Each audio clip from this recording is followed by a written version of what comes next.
আমের চাটনি বানাবো, পাতলা ঝোল আমের। তার জন্য অল্প একটু তেল দিয়ে দিলাম,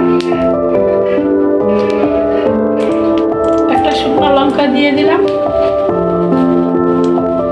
আর অল্প একটু পাঁচফোড়ন দিয়ে দিলাম। আমটা দিয়ে দিলাম,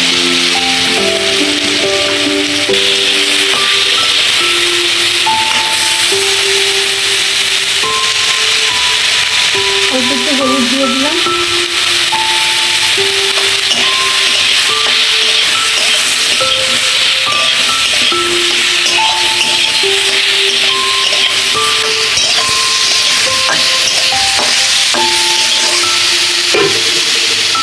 হলুদের কাঁচা গন্ধটা চলে গেছে, জল দিয়ে দিলাম।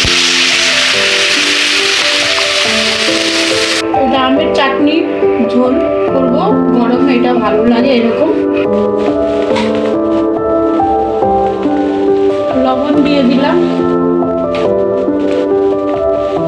চিনি দিয়ে দিলাম পরিমাণ মতন।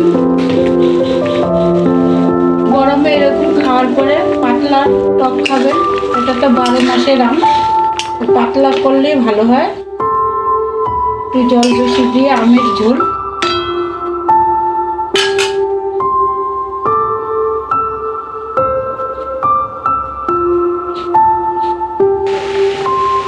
আমের ঝোলটা আমার হয়ে গেছে, এবার আমি নামিয়ে নিচ্ছি। আমের ঝোলটা আমার রেডি।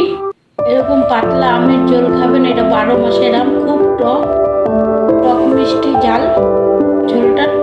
ভাত খাওয়ার পরে এটা খাবেন, ভালো লাগবে, হজম হবে।